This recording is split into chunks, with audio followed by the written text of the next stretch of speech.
Good evening, ladies and gentlemen, and welcome back to Arizona Armchair Sports, your weekly things for all Arizona sports. I'm Brandon.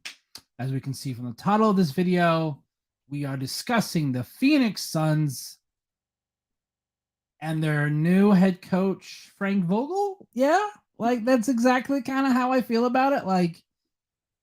Is he better than Monty? I don't really think so, but we're going to give him a shot, see what he can do. I think he is a better defensive coach than Monty, but we'll get into Monty later in this episode because Monty got paid. Monty is now the highest paid NBA head coach of all time and currently in the NBA. He makes more than Steve Kerr, Greg Popovich. So good job for Monty. I don't have any problems with Monty as a person. I just was very disappointed in the last two seasons of how the team went out. I thought it was very disappointing to see. But the Suns' new head coach is Frank Vogel. They also, really good news that I'm very pleased with. They are keeping their main assistant, the third, who was also in running for the head coach position, Kevin Young. Suns did make him the highest paid assistant in all the NBA to keep him around. So that's good. That makes me feel better. Because he is highly regarded, highly respected inside the Phoenix Suns organization. Devin Booker was really high on him. So I'm glad that they were able to keep him, and he didn't go over with Monty over to the Detroit Pistons. But Frank Vogel, when you are going to be firing your head coach, you're wanting someone better. I just don't know right now if Frank Vogel is better than Monty. I mean, technically he is. He does have a championship. He was the head coach of the Los Angeles Lakers when they won in 2020 in the bubble. Take that what you will. It is a official championship. I personally don't see it that way, but that's just my personal opinion, just like how I think the Dodgers championship isn't actually yes, it's a championship, but it just doesn't feel as earned as prior years. But Frank Vogel, defensively, his teams do very well. He was with the Pacers. He was just on that staff from 2007 to 2016. Now he was a assistant from 07 to 2010, where he then took over halfway through the season. 38 games, was 20-18. Did make the playoffs, but they went out in the first round. But he did make the Eastern Conference Finals twice with the Pacers. Lost both times to LeBron James and the Heat. 2012 lost to the Heat. 2013 lost in 7 to the Heat. 2014 lost in 6 to the Heat. So 2013 through, so 2013, 2014, and then 2014, 2015. And then obviously won the title in 2020 over the Heat. So he does have a championship on his resume. In 6 seasons as a head coach, in 431 games coached, he has 250 wins. It's 58% winning percentage. It's not bad. It's not bad. His winning percentage is fairly similar in the postseason. 88 games coached, 49 wins. That's just under 56%. What I'm really looking to get out of this with Frank Vogel, he's a defensive coach. Get that out of DeAndre Ayton. Make DeAndre Ayton a physical, dominant presence. I mean, he did it with Roy Hibbert. He can do it with Roy Hibbert. I'm pretty sure he can do it with DeAndre Ayton. I'm not worried about offensively how he does. What's up, Hendo? Thanks for stopping by, my man. Everyone, make sure to subscribe to the Rogue Pod. They will be going live in just over an hour to talk about the live stream game 2 of the NBA Finals between the Denver Nuggets and the Miami Heat. So make sure to go over there. Check out The Rogue Pod. I believe it's youtube.com/The Rogue Pod. Hendo, you can correct me if I'm wrong. Make sure to go ahead and check it out. For anyone else that's watching, make sure to like the video if you haven't yet. Subscribe to this channel along with The Rogue Pod as well. Make sure to support all of our small creators here on YouTube. But no, if we just take a look at Frank Vogel's defensive ratings on teams he's coached. 2013-2014 Pacers were the first in defensive rating, lost to the Heat in the finals. 2015-2016, the Pacers finished third. They lost to the Raptors in the first round. 2019-2020 was the year that he won the championship, third in defensive rating. And then I believe it was the season he got fired, 2020-2021 with the Lakers. They were first in defensive rating. They lost to his future employer, the Phoenix Suns. So now that we have the head coach in place, Kevin Young is still here as the top assistant. Now what they need to do is fill out the roster, get some depth, get some role players. Yes, you have Devin Booker and Kevin Durant, two probably top 15 players in the NBA right now, but that's not going to work. We saw what happened against the Denver Nuggets. When Booker and Durant were cold, the team did nothing. So you need to fill out that roster, get some role players, trade CP3. Please trade CP3 or DeAndre Ayton. Just trade one of them. Preferably CP3 just because he's old. I really don't want CP3 as a starting point guard when the season begins in October. Fingers crossed on that one, but we shall wait and see what James Jones does. We're just going to have to wait and see, but Frank Vogel, it didn't make me jump out of my chair, get all excited that Frank Vogel is the new Suns head coach, but I'm not exactly disappointed. I feel like they didn't move the needle there. I feel like what they wanted to do was either get Tyronn Lue, which unfortunately you can't do. He's under contract with the Clippers, or Steve Kerr. I really feel like they wanted to make a big splash hire, but there weren't any big splash hires. I think they were hoping something would be there when they fired Monty, and there wasn't anything there. There unfortunately truly wasn't anything there. I think this could be a little temporary gap hire for a season or two. Because I think they want a big time head coach to come in here and bring a title to Phoenix. So we'll just have to wait and see. What's up, Brodney? Brodney, I do appreciate you for stopping by. Brodney is a part of the Lunch Break Hot Takes, so make sure to go ahead and check them out over there. They do Ravens content, Panthers content. They have a boxing podcast called Ring Kings. Make sure to go ahead and check them out. They do great content over there. Appreciate you for stopping by there, Brodney. Phoenix Suns.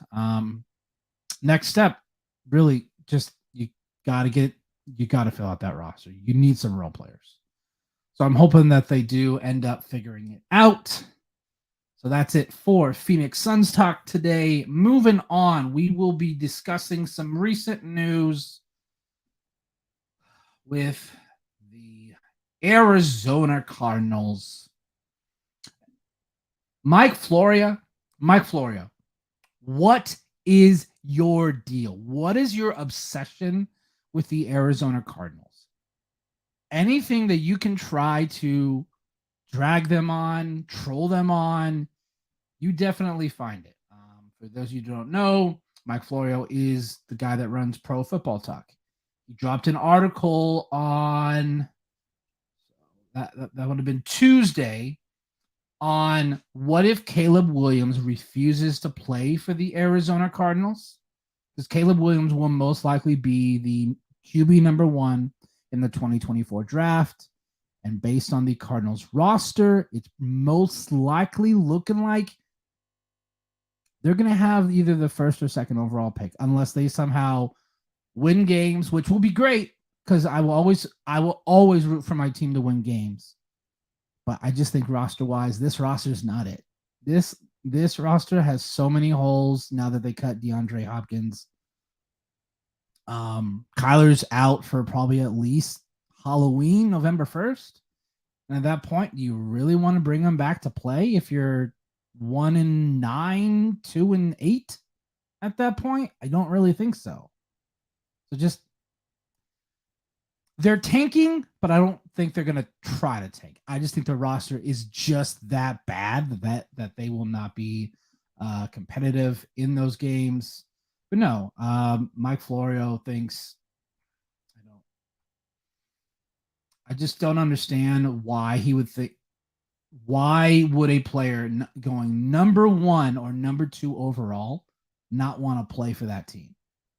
He brings up in the article a lot of things about NIL deals, saying he could live off that, but that's $1 to $2 million a year, where a first or second overall pick is 10 plus, maybe 12 plus million a year. Like, that's not even a discussion. Like, why would you take a year off? Like, that's what he's theorizing, is that Caleb Williams, if the Cardinals are the first or second overall pick, that he sits out, that he doesn't enter the 2024 draft, which I think is a terrible idea. Terrible idea, because you're going to be rusty. You're not going to be playing for a whole year. But Mike Florio is like a bitter ex-girlfriend with the Arizona Cardinals. What I think happened is whoever he had access to on the team is no longer there, aka Steve Keim, or whoever it is cut off the access. So any little thing that he can figure out to troll them on, he's definitely gonna do it. So we're just gonna I don't know. I really wish I knew what his whole problem was. Like, to be honest, it's kind of funny, but it's kind of getting annoying at this point. Like, I really don't like it. It's kind of just like, it's just getting old at this point. It's just really annoying. To be honest, it's just as bad as the whole Kyler thing with playing video games, Call of Duty thing. Like, for me, it's gotten really, really annoying and frustrating that everyone likes to bring it up. Yeah, he's a mid-20-year-old. Of course, he's going to be playing video games in his downtime. So, still staying here with the Cardinals. They began OTAs this week, and their first-round draft pick, Paris Johnson Jr., got a lot of snaps at right tackle. He played left tackle in college, but DJ Humphries is their franchise left tackle. And I'm wondering if they're going to play him elsewhere too. Paris Johnson, are they going to put him at right tackle? Because I believe Kelvin Beachum is still their starting right tackle. So that could be something where they might put him somewhere else. Like, they might put him at right guard. Just wherever they need the most help there with Paris Johnson. Or what I personally would do is I would move DJ Humphries around. He's older, but maybe not put Paris Johnson Jr. Immediately at left tackle.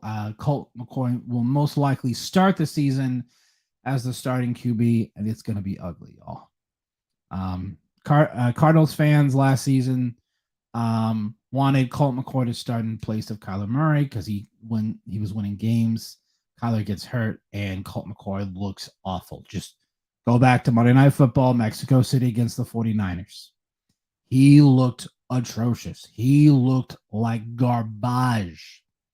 So you got what you asked, Cardinals fans. You got Colt McCoy as your starting quarterback, and you saw who he actually was. He was just absolutely awful, absolutely terrible.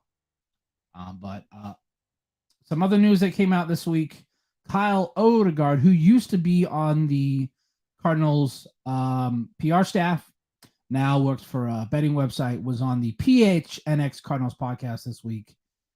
And he brought up something really interesting that I kind of want to think about a little bit more. With them cutting Hopkins, the dead cap is all this season, 2023. Arizona currently has 51 million in 2024 cap space, which could be around 65 million after the rollover if they don't spend it all here in 23. They could also cut James Conner and Zach Ertz, and that could give them close to 80 million. That's a lot of cap space. It's a lot of cap space where they could potentially fix some of these holes that they have. Like, they are very not good at corner. I mean, they're literally not good at anywhere right now. With Kyler out, QB is a question mark. James Conner, can he stay healthy? Wide receiver is less of a question mark, but still sort of is, with a lot of injury concerns with Hollywood Brown, Rondale Moore, Greg Dortch, and a rookie in Michael Wilson. They also did sign Zach Pascal this offseason, so wide receivers kind of Zach Ertz is getting old. Now, Trey McBride did look good in the few games he played last year. That's just an offensive line. Every team in the NFL struggles with depth on the offensive line. Defensive line is also whatever. Isaiah Simmons, this will be his last year because they did not pick up his 5th-year option. So linebackers, also a concern. And until it's set that Budda Baker will definitely, for sure, be playing for the Cardinals opening week, safety is also a major question. So I literally just listed every single position group for the Arizona Cardinals. Yeah, they need all the help they can get. I'm really hoping that the Texans don't improve as much as people think they are, because that is the Cardinals pick. I'm hoping for, I mean, it'd be great 1-2, but I'm trying to be realistic. I don't think Texans will be that bad. As long as it's a top 10 pick, I will feel great about. But I think the Cardinals pick is 1 or 2. There is no way there are 2 worse teams in the NFL than the Cardinals are. Like, the Cardinals are going to be very, very bad. Like, I don't know if they're tanking. Like I said, their roster just isn't very good. They're not going to be very competitive. So it's going to be not fun to watch as a Arizona Cardinals fan. So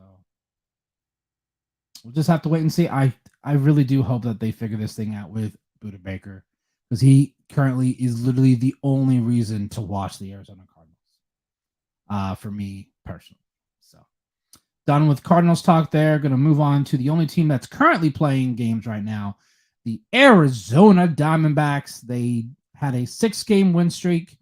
It was snapped on yesterday, when they lost to the Braves 5-2. They're now on a 2-game losing streak, as they did lose to the Atlanta Braves here today.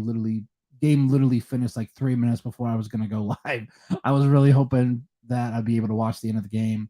They're now on a 2-game losing streak. They were tied for the best record in the National League West with the Dodgers, but they're now a half game behind. Dodgers do play the Yankees. Are currently playing the Yankees right now. So hopefully the Yankees can do their job and beat the Dodgers again like they did yesterday, and will still be tied for first. Diamondbacks do have an off day. They did sign Torey Lovullo, their manager, to a 1-year contract extension, so he will be the manager through next season, the 2024 season. Corbin Carroll is truly amazing to watch. Corbin Carroll is phenomenal. He is on pace to have a phenomenal rookie year. He's on pace for almost 50 stolen bases, almost 30 home runs. I don't see any other rookie doing that, so I think National League Rookie of the Year is his. I'm really hoping that the Diamondbacks don't do what all Arizona sport teams do, where they look good for 2-3 months and then they come back down to earth. That's my only worry, because that happens way too much. It happened to the Cardinals back, I believe, 2021, where they started like 8-1 and they collapsed their way into the playoffs, and they just got their asses handed to them by the Rams, and it's just been downhill ever since. So Arizona Diamondbacks, please continue to play well. Just don't go on these long losing streaks. Like, they've had a the longest losing streak they've had all year is 3 games. It's happened two or three times, and they're able to right the ship, and then they go on like a 3-4 game win streak. So it kind of counteracts that losing streak. So hopefully the Diamondbacks can continue to go and do well. Just kind of stay pace with the Dodgers. Now that you're kind of tied with them, I mean, half a game back right now, they can continue to play well. Just keep pace with the Dodgers. They'll be able to make some serious moves there at the trading deadline around the end of July. So to recap, Suns have a new head coach and Frank Vogel, who I'm on. Not really that excited, but I'm not exactly disappointed. So I'm hoping he does things well. Cardinals started OTAs this week. Zaven Collins, they did try an outside linebacker. So they're going to try the Hassan Reddick thing again. They're going to try Zaven Collins at outside backer in year 3, at least. At least it's not year 4 like it was with Hassan Reddick. So we'll have to see how that all goes. And the Arizona Diamondbacks are near the top of the National League West and the National League. Make sure, if you have not yet, please subscribe to the channel so you don't miss any of our future content. I do go live once a week. It will most likely be around this time, Sundays between 4 and 5, because it just works best for the Cardinals games once the season goes. I'll probably most likely go live as soon as the game is over. So 4:30, 5 o'clock Pacific time usually works. And we'll just do weekly news recaps of the Diamondbacks, Suns, and Cardinals. I may, during football season, bring up the Sun Devils. I may even talk about Arizona Wildcats if I feel like it, but I'm not a big Wildcats fan. Make sure to like the video, comment with what you like so far. Like I said, make sure to go ahead and check the Rogue Pod if you are a basketball fan. As we'll be live there in just over 30 minutes. Make sure to go ahead and check them out. Make sure to check out Brody over at Lunch Break Hot Take. Provide great quality content over there. We will see y'all next week.